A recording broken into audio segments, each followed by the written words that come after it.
Pendant plus de 40 années, Nancy Rook a gardé un secret verrouillé derrière les immenses grilles en fer forgé de Graceland. Elle n'était ni une star, ni une chanteuse, juste cette femme discrète qui préparait chaque matin le petit déjeuner d'Elvis Presley, disposait ses vêtements avec soin et le voyait dans des instants que le monde entier ne verrait jamais. Elle arpentait les mêmes couloirs où résonnaient autrefois les éclats de rire, où la musique flottait comme une brume à travers les murs épais, et où, petit à petit, le silence s'est installé pour de bon. Et juste avant de mourir, elle a enfin commencé à parler. Ce qu'elle a révélé n'était ni une rumeur, ni une légende urbaine. C'était un souvenir pur, brut, authentique. Et ce souvenir a bouleversé l'histoire que le monde croyait gravée dans le marbre concernant les dernières heures d'Elvis Presley, cette femme invisible derrière les murs du manoir mythique. Avant les cordons de velours rouge, avant les visites guidées minutées et les boutiques de souvenirs à l'effigie du King, Graceland n'était qu'une maison vivante, bruyante, imprévisible, presque chaotique. Et en son cœur absolu battait Nancy Rook, une femme douce originaire de North Memphis qui avait intégré la famille Presley presque par hasard. C'était le 9 mai lorsqu'elle franchit pour la première fois les grilles ornées de ces fameuses notes de musique en fer. Elle n'était pas là pour la gloire, non. Elle avait simplement accepté une mission proposée par une agence d'emploi locale. Mais ce jour-là allait bouleverser le cours de son existence à jamais. L'arrivée de Nancy à Graceland, le début d'une vie en coulisses. Quand Nancy Rook franchit la porte d'entrée principale de Graceland pour la toute première fois, Elvis dormait profondément à l'étage supérieur. Elle rencontra immédiatement sa grand-mère Minnie Mae, sa tante Delta et la gouvernante en chef qui lui fit faire le tour complet des lieux. « Commencez où vous voulez », lui lancèrent-elles avec un sourire bienveillant. Alors, sans hésiter, elle se mit au travail, dépoussiérer les meubles anciens, dresser la table avec précision, aider à préparer le petit déjeuner pour toute la maisonnée. Elle ignorait totalement qu'avant même la fin de cette première journée, Vernon Presley, le père d'Elvis, allait lui demander de rester à plein temps. Son calme olympien, sa fiabilité sans faille et son respect silencieux lui valurent rapidement la confiance totale d'un foyer où le chaos était la norme quotidienne. Ce qui n'avait été au départ qu'un simple service temporaire devint un chapitre entier de sa vie, gravé à jamais dans l'histoire du rock'n'roll. Son rôle à Graceland dépassa très vite celui d'une simple domestique. Nancy devint la cuisinière personnelle d'Elvis, celle qui rythmait ses journées si particulières par des repas préparés avec amour. Il vivait selon sa propre horloge interne, se réveillant souvent en fin d'après-midi, prenant son petit déjeuner vers 17h et dînant près de minuit après être rentré du cinéma ou d'une partie de raquettes endiablées. Elle lui concoctait exactement ce qu'il adorait, des œufs brouillés aux oignons et au fromage fondant, des biscuits épais et moelleux, du bacon croustillant frit jusqu'à ce qu'il n'y ait plus une seule goutte de graisse, et bien sûr ses douceurs légendaires, les sandwichs au beurre de cacahuète et à la banane grillée, les tartes au citron glacé, le pain de maïs qui lui rappelait les saveurs de son enfance à Tupelo. Il n'était pas toujours facile à satisfaire, loin de là. Si Nancy tentait d'alléger son assiette pour sa santé, il le remarquait immédiatement grâce à la caméra de surveillance installée dans la cuisine et l'appelait par l'interphone pour lui ordonner de remettre la nourriture à sa place exacte. Il voulait ce qu'il voulait. Un point, c'est tout. Pourtant, malgré sa célébrité planétaire et ses excentricités notoires, il restait d'une courtoisie exemplaire. Les mots « s'il vous plaît » et « merci » ne quittaient jamais son vocabulaire, même dans les moments de tension. Nancy dira plus tard dans ses mémoires, il avait reçu une éducation irréprochable. Il traitait les gens avec une gentillesse sincère, peu importe la pression qu'il subissait. Le rythme de vie à Graceland ne ressemblait à aucun autre foyer. Le jour et la nuit s'y confondaient totalement. Les fans campaient en permanence devant les grilles, formant une marée humaine. Les amis, les cousins, les gardes du corralé venaient à toute heure. Mais au milieu de ce tourbillon incessant, Nancy gardait un calme imperturbable. Elle voyait l'homme derrière le mythe, parfois en pyjama de soie, parfois arpentant les couloirs plongés dans ses pensées les plus profondes. Il chantait souvent du gospel dans la cuisine, invitant sa grand-mère et Nancy à fredonner doucement avec lui. Pour elle, ces moments révélaient qui était vraiment Elvis. Pas le roi du rock'n'roll adulé par des millions, mais un homme seul, cherchant désespérément la paix dans sa propre maison. Imaginez la scène. Il est 3 heures du matin, la maison est plongée dans une semi-obscurité, seule la lumière tamisée de la cuisine éclaire les visages. Elvis, en robe de chambre, entonne « Amazing Grace » d'une voix rauque mais émouvante. Nancy, les mains encore dans la pâte à biscuits, lève les yeux et sourit. Minnie Mae, assis sur une chaise, tape doucement dans ses mains. Ces instants étaient magiques, presque sacrés. Nancy se souvenait de chaque détail. La façon dont il fermait les yeux en chantant, comme s'il priait, la manière dont il remerciait toujours pour le moindre verre d'eau. Ces souvenirs, elle les gardera précieusement pendant des décennies. Mais la vie à Graceland n'était pas seulement faite de douceur. Il y avait aussi les tensions, les disputes, les nuits blanches. Elvis pouvait être capricieux, exigeant, parfois colérique. Pourtant, Nancy ne se plaignait jamais. Elle comprenait que derrière la star se cachait un homme fragile, hanté par la solitude. Elle voyait les regards perdus, les silences prolongés, les moments où il fixait le vide pendant de longues minutes.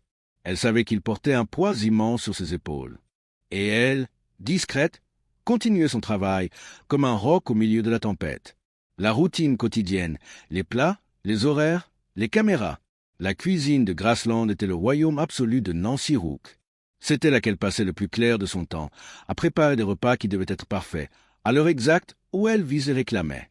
Son planning était totalement décalé.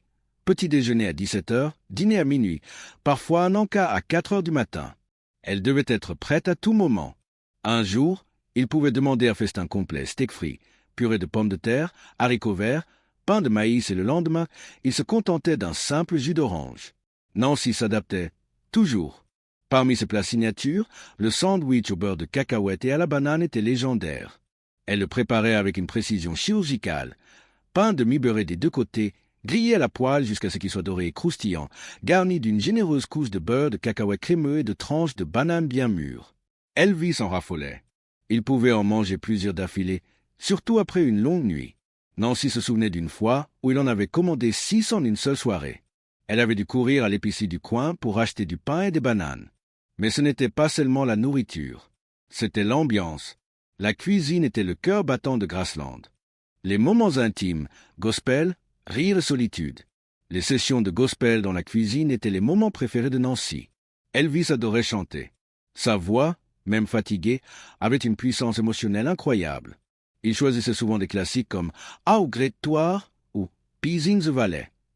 Nancy et Minnie Mae chantaient en chœur, doucement, presque en murmure. C'était comme une prière collective. Un soir, Elvis avait invité tout le monde à chanter. Il avait sorti sa guitare, s'était assis par terre et avait commencé à jouer. Les gardes du corps, les cousins, même le cuisinier adjoint, tout le monde était là. Ils avaient chanté pendant des heures. À un moment, Elvis s'était tourné vers Nancy et avait dit « Toi, tu as une belle voix. Chante plus fort. » Elle avait rougi, mais avait obéi. Ce soir-là, elle s'était sentie faisant partie de la famille. Mais il y avait aussi les moments de solitude. Elvis passait des heures dans sa chambre à lire des livres spirituels. Il était fasciné par la religion, la philosophie, la vie après la mort. Nancy montait parfois pour changer les draps et le trouvait assis sur son lit, un livre ouvert sur les genoux, les yeux perdus dans le vide. Elle ne disait rien. Elle faisait son travail et repartait. Mais elle savait qu'il souffrait. Un jour, il lui avait confié « Nancy, parfois je me demande si tout ça en vaut la peine. » Elle n'avait pas su quoi répondre. Elle avait juste hoché la tête et continué à plier les serviettes. Mais ces mots l'avaient hanté. Il y avait aussi les disputes. Avec Priscilla, avec Ginger, avec son père. Nancy entendait tout. Les murs de Graceland n'étaient pas épais. Elle savait quand ça allait mal, mais elle ne disait jamais rien. Elle était la gardienne des secrets. Les ombres qui s'allongent. L'été 1977 à Graceland n'avait plus rien de l'insouciance des années précédentes. Les rires étaient encore là, mais étouffés, comme derrière un voile. Les fêtes, autrefois grandioses, se réduisaient à des rassemblements intimes autour de la piscine ou dans le salon de Jungle Room. La maison, jadis pleine d'une énergie électrique, portait désormais une fatigue silencieuse, presque palpable. Elvis Presley n'avait que 42 ans, mais ceux qui le côtoyaient quotidiennement, Nancy Rook en tête, remarquaient les changements physiques et émotionnels. Le visage gonflé par les médicaments, les gestes plus lents, les silences qui s'étiraient même quand la pièce était bondée. Nancy essayait de maintenir une routine normale. Elle cuisinait ses plats préférés, s'adaptait à ses horaires imprévisibles, gardait la cuisine impeccable pour le moment où il surgirait à 2 heures du matin en réclamant un sandwich. Mais cet été-là, son appétit était erratique. Certaines nuits, il exigeait un repas complet, pain de viande juteux, purée de pommes de terre crémeuses, pain de maïs encore tiède. D'autres fois, il ne voulait que du jus d'orange ou un simple verre d'eau glacée. Elle voyait bien que son corps était épuisé, mais sa volonté, elle, tenait encore. Il avait des concerts prévus, un programme déjà bouclé, un sens du devoir envers les fans qu'il chérissait depuis l'époque où il n'était qu'un jeune garçon avec une guitare sur Beale Street. Pourtant, derrière cette façade de star infatigable, quelque chose de plus sombre grandissait. L'entourage d'Elvis murmurait à propos de sa dépendance croissante aux médicaments. Des pilules pour dormir, d'autres pour se réveiller, d'autres encore pour calmer la douleur physique et mentale. Pour Nancy, cela ressemblait moins à un excès qu'à un cri de détresse étouffé. Il était fatigué, dira-t-elle plus tard, mais pas de la vie, fatigué de souffrir. Il était entouré de monde, mais de plus en plus seul. Il faisait confiance à très peu de gens, et encore moins pouvaient lui dire non. Puis vint la publication d'un livre qui le frappa comme un coup de poignard. Elvis, What Happened, écrit par 3 de ses anciennes gardes du corps. Il dressait un portrait douloureux de ses luttes personnelles, de son tempérament explosif et de sa dépendance aux drogues. Lorsqu'il parut en juillet 1977, à peine quelques semaines avant sa mort, Elvis fut dévasté. Il était inquiet, se souvient Nancy dans son livre Inside Graceland. Il ne savait pas comment les fans allaient réagir. Il avait peur de les affronter lors de la prochaine tournée. Pour un homme dont l'identité reposait sur l'adoration du public, l'idée d'être jugé ou moqué était insupportable. Pour aggraver les choses, la tension régnait à l'intérieur même de Graceland. Sa fiancée, Ginger Alden, vivait là depuis la fin de 1976, et leur relation était un vrai montagne russe. Ils s'aimaient, mais les disputes éclataient souvent, parfois à cause de voyages, parfois pour des détails insignifiants. Mary Jenkins, une autre employée, les avait surpris une nuit tard dans la chambre de Lisa Marie, lumières éteintes, voix qui montait. Elvis voulait que Ginger l'accompagne en tournée. Elle refusait catégoriquement. Ils se chamaillaient, résuma simplement Marie. Pourtant, tout n'était pas sombre. Il y avait encore des éclairs de l'ancien Elvis, son charme légendaire, son humour d'enfant, son sourire qui illuminait une pièce. Il riait encore avec ses cousins, chantait du gospel tard dans la nuit, parlait de l'avenir avec une pointe d'espoir. Il voulait emmener Lisa Marie en Californie, s'éloigner du tumulte, peut-être ralentir un peu le rythme. Ceux qui travaillaient à Graceland sentaient qu'il était agité, pris entre l'épuisement et une lueur d'espoir. Alors que la chaleur d'eau enveloppait Memphis comme une couverture étouffante, Nancy le vit essayer de se ressaisir. Il alla chez le dentiste pour une visite de routine. Il joua au racquetball sur le cours de Graceland avec une énergie retrouvée. Il parlait même de nouveaux projets musicaux. En apparence, tout semblait normal. Mais Nancy, après 10 ans à observer ses humeurs monter et descendre comme des marées, sentit que quelque chose était différent cette fois-ci. L'air à Graceland était lourd, comme une maison retenant son souffle avant un orage. Les derniers jours, signe avant-coureur, espoir fragile. Les jours précédant le 16 août 1977 furent marqués par une étrange dualité. Elvis semblait à la fois déterminé et fragile. Il parlait de la tournée à venir avec enthousiasme. Portland dans le Maine était au programme, mais ses yeux trahissaient une fatigue profonde. Nancy remarqua des détails qui l'inquiétaient. Il mangeait moins, dormait mal, passait des heures dans sa chambre à lire des livres sur la spiritualité ou à écouter des enregistrements de ses propres chansons. Il cherchait des réponses, disait-il à mi-voix. Il voulait repartir à zéro, peut-être dans un endroit calme, loin du rôle écrasant d'Elvis Presley. Un soir, il descendit dans la cuisine vers 1 heure du matin, en pyjama de soie bleue. Nancy était en train de ranger les ustensiles. Il s'assit à la table, posa sa tête dans ses mains et murmura « Nancy, tu crois que c'est possible de tout recommencer ?» Elle ne sut pas quoi répondre. Elle lui servit un verre de lait froid et resta silencieuse. Mais ce moment la hanta. Il y avait aussi les médicaments. Les flacons s'accumulaient sur la table de nuit, dans la salle de bain, dans les poches de ses vestes. Les médecins passaient plus souvent qu'avant. Le docteur Nichopoulos, son médecin personnel, était presque un résident permanent. Nancy ne posait pas de questions. Elle faisait son travail. Mais elle voyait. Elle voyait les yeux injectés de sang, les mains qui tremblaient légèrement, les silences qui duraient trop longtemps. Pourtant, il y avait des moments de lumière. Le 15 août, il joua au racquetball avec Ginger et son cousin Billy Smith jusqu'aux premières lueurs de l'aube. Il riait, transpirait, semblait presque redevenu lui-même. Nancy prépara des sandwichs pour tout le monde. Il la remercia avec un grand sourire. « T'es la meilleure, Nancy. » Mais cette nuit-là, il rentra tard. Vers 6 heures du matin, il monta se coucher. Nancy arriva à Graceland comme d'habitude, vers 7 heures. Elle se déplaça silencieusement dans les couloirs pour ne réveiller personne. Elle croisa Elvis dans l'escalier. Il avait l'air épuisé, mais poli comme toujours. « Vous voulez un petit déjeuner, monsieur Elvis ?» demanda-t-elle. Il secoua la tête. « Non, je ne veux rien manger maintenant. Je veux juste dormir, mais j'aimerais un peu d'eau. » Les années 2010, le temps adoucit le silence. Dans les années 2010, Nancy vieillissait. Sa santé déclinait. Elle menait une vie paisible à Memphis, loin des projecteurs. Mais le temps a le pouvoir d'adoucir même les secrets les plus solides. Et pour elle, cela s'accompagna d'un sentiment d'urgence tranquille. Elle avait vécu plus de 40 ans avec des questions qui ne l'avaient jamais quittée. Ce qu'elle avait vu, ce qu'elle avait fait, ce qu'elle n'avait pas pu empêcher. À l'approche de la fin de sa vie en 2022, elle ne semblait plus avoir peur de parler. Il est temps de tout dire, confia-t-elle à une amie proche. Et ces mots simples portèrent le poids d'une vie entière. Nancy n'a jamais cherché à réécrire l'histoire. Elle n'était ni sensationnaliste ni adepte des théories du complot. Elle n'a jamais prétendu qu'Elvis avait simulé sa mort ni accusé quiconque de meurtre. Ce qu'elle offrit fut plus discret, mais d'une certaine manière bien plus fort. Elle parla d'épuisement, d'un homme entouré de gens qu'il aimait, mais aussi d'un système qu'il avait laissé s'effondrer autour de lui. Il était fatigué, dit-elle, mais il n'était pas prêt à mourir. Le souvenir de ce dernier matin ne l'avait jamais quitté. Elle revoyait Elvis sur les marches de la cuisine, refusant poliment le petit déjeuner, demandant de l'eau. La façon dont il avait bu, vite, presque avec désespoir, était restée gravée dans son esprit. Autrefois, elle se disait qu'il avait chaud après le racquetball. Mais aujourd'hui, elle n'en était plus certaine. On aurait dit qu'il essayait de se remettre à zéro, admit-elle enfin. Pas d'abandonner, juste de recommencer. Dans une conversation enregistrée quelques mois avant sa mort, Nancy prononça les mots qu'elle avait gardés en elle pendant des décennies.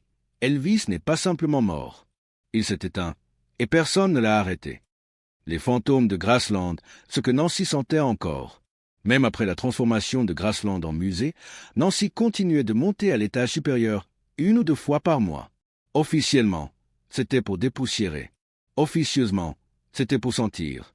Elle affirmait que la présence d'Elvis n'avait jamais quitté les lieux. Des lumières qui vacillaient dans la salle des trophées sans raison. Des pas légers dans l'escalier quand elle était seule. Une fois, alors qu'elle faisait une sieste rapide sur un canapé près des anciens costumes de scène, elle sentit une légère secousse sur son pied. « C'était lui », disait-elle en riant doucement. « Il me réveillait pour que je retourne travailler. » Pour Nancy, ce n'était pas effrayant. C'était apaisant. Comme si Elvis veillait sur la maison qu'il avait tant aimée. Elle racontait ses anecdotes à voix basse, presque comme des confidences. Jamais pour choquer. Toujours pour témoigner. Elle parlait aussi des objets qui bougeaient. Une guitare posée différemment, un livre ouvert sur une page qu'elle n'avait pas touché. « Il lit encore » murmurait-elle. Un jour, une touriste lui demanda si elle croyait aux fantômes. Nancy répondit simplement « Je ne crois pas. Je sais. » Et elle sourit, parce que pour elle, ce n'était pas une hantise. C'était une continuité. Les livres de Nancy, pas des best-sellers, mais des trésors. The Presley Family Cookbook et Inside Graceland, Elvis's Made Remember ne furent jamais des best-sellers. Mais ils devinrent des objets sacrés pour les vrais fans. Dans le premier, Nancy partageait les recettes exactes. Combien de beurre dans le sandwich PBB, la température précise du four pour le pain de maïs, la marque de bacon qu'Elvis exigeait. Chaque recette était accompagnée d'une anecdote. Il mangeait ça après avoir répété Suspicious Minds pendant 6 heures. Dans le second, elle racontait les petites choses. Comment Elvis pliait ses serviettes en triangle, pourquoi il détestait les oignons crus mais adorait les frits, comment il remerciait toujours pour un verre d'eau. Pas de sensationnalisme, juste de l'amour. Elle signait chaque exemplaire à la main. Avec tout mon cœur, Nancy. Et les fans pleuraient, parce qu'ils savaient. C'était vrai. La relation avec Lisa Marie, une grand-mère de substitution. Lisa Marie Presley, alors petite fille, appelait Nancy Nana. Quand Priscilla partit en 1973, Nancy devint une figure maternelle. Elle préparait les goûters de Lisa, l'aidait à faire ses devoirs, lui chantait des berceuses. Elvis disait « Si je ne suis pas là, c'est Nancy qui décide. » Après la mort d'Elvis, Nancy resta. Elle vit Lisa grandir, se marier, avoir des enfants. Elle fut présente à chaque anniversaire, chaque Noël. Quand Lisa revint à Graceland adulte, elle chercha Nancy dans la cuisine. « Tu es toujours là » dit-elle en pleurant. « Toujours » répondit Nancy. Elle parlait pendant des heures. De la musique, de la solitude, de ce que signifie porter un nom aussi lourd. Nancy ne donnait jamais de conseils. Elle écoutait, et Lisa en avait besoin. Les derniers mois de Nancy, la paix avant le départ, recommençait et étendue. En 2021, Nancy Rook n'était plus la femme à l'air qui montait les escaliers de Graceland 4 à 4. À 83 ans, elle se déplaçait avec une canne, le dos voûté, les mains tremblantes. Sa maison modeste de North Memphis, celle où elle avait vécu depuis son départ de Graceland en 1993, était devenue son univers. Les murs étaient couverts de photos. Elvis en pyjama dans la cuisine, Lisa Marie assise sur ses genoux, Minnie Mae en robe à fleurs. Sur la table de chevet, 2 livres usés jusqu'à la corde, la Bible et Inside Graceland. Elle ne sortait presque plus. Une infirmière à domicile, une jeune femme nommée Keisha, passait tous les jours. Keisha devint rapidement plus qu'une soignante, une confidente. Nancy lui racontait tout. Les nuits où Elvis descendait à 4 heures du matin pour un sandwich. Les fois où il pleurait en écoutant un chêne mélodie. Les disputes avec Ginger. Les rires avec les cousins. Keisha écoutait, fascinée. Un jour, elle demanda « Vous n'avez jamais eu peur de lui ?» Nancy rit doucement. « Peur ? Non. Il était comme un grand enfant. Un enfant avec trop de poids sur les épaules. Les visites étaient rares, mais précieuses. Lisa Marie venait une fois par mois. Elle arrivait en voiture banalisée, capuche sur la tête. Elle s'asseyait dans le salon, buvait du thé glacé, parlait pendant des heures. Lisa plairait souvent. « Tu es la seule qui comprenne vraiment, » disait-elle. Nancy tapotait sa main. « Je n'ai fait que mon travail, ma chérie. » Un après-midi d'octobre 2021, un journaliste du Memphis Commercial Appeal frappa à la porte. Il voulait une dernière interview. Nancy accepta, à condition que ce soit chez elle, sans caméra. Ils s'assirent dans la cuisine. Il posa la question fatidique. « Avez-vous de regrets ?» Nancy resta silencieuse un long moment. Puis, un seul. Ne pas lui avoir dit plus souvent que je l'aimais. Pas comme une employée, comme une amie. Sa voix trembla. J'ai toujours eu peur qu'il prenne ça pour de la familiarité. Mais maintenant, je regrette. Elle relisait ses livres tous les soirs, touchait les photos, chantonnait Take My Hand, Pursue lors d'une voix rauque. Keisha demanda « Vous avez peur de mourir ?» Nancy sourit. « Non, j'ai peur de ne pas le revoir. » En novembre 2021, elle fit une chute. Rien de grave, mais assez pour l'alité. Les médecins dirent « Repos complet ». Elle refusa l'hôpital. « Je veux mourir chez moi. » Les derniers jours furent paisibles. Keisha lisait la Bible à voix haute. Lisa Marie dormait sur le canapé. Le 2 novembre 2022, Nancy demanda qu'on ouvre la fenêtre. « Je veux entendre les oiseaux. » Elle ferma les yeux. « Souris. Il est là, » murmura-t-elle. « Je le sens. » Elle mourut dans son sommeil le 3 novembre 2022 à 4h17 du matin. L'heure exacte où Elvis descendait souvent pour un sandwich. L'héritage vivant, ce que Nancy a vraiment laissé, recommencé et étendu. Le 4 novembre 2022, Memphis pleurait. Pas comme en 1977, mais en silence. Les drapeaux de Graceland furent mis en berne. Lisa Marie publia un communiqué. « Nancy était ma deuxième mère. Elle a gardé papa vivant dans nos cœurs. » À Graceland, une petite plaque fut installée dans la cuisine, là où Nancy avait passé tant d'heures. À Nancy Rook, 1938 à 2022, qui a nourri le corps et l'âme du King. Les guides touristiques racontent désormais son histoire. Pas comme une anecdote, comme une leçon. Sans Nancy, nous n'aurions pas les sandwichs PB&B. Sans Nancy, nous n'aurions pas la vérité.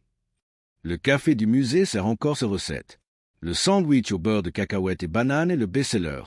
Les cuisiniers suivent ses instructions à la lettre, beurrer les 2 côtés, griller jusqu'à ce que ça sente le caramel.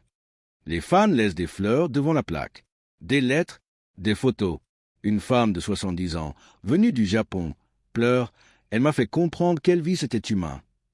En 2023, un documentaire fut réalisé, Nancy's Kitchen. Pas de sensationnalisme, juste des images de la cuisine, des recettes, des témoignages. Keisha y parle. Lisa Marie pleure. Un ancien garde du corps dit. Elle savait tout, et elle n'a jamais trahi. À North Memphis, sa maison fut transformée en petit musée, ouvert un dimanche par mois. Les visiteurs touchent la table où elle écrivait, regardent les photos, écoutent ses enregistrements. Mais le vrai héritage, c'est dans les cœurs, dans la compréhension que derrière chaque légende, il y a des gens comme Nancy, qui ont vu, qui ont aimé, qui ont gardé le silence. Et qui, un jour, ont parlé, non pour détruire, mais pour guérir. Chaque année, le 3 novembre, les lumières de Graceland s'éteignent à 4h17, pendant 1 minute. En hommage, Nancy n'est plus là, mais elle est partout. Les objets qui parlent, les reliques de Nancy. Dans le musée de North Memphis, il y a des objets qui parlent.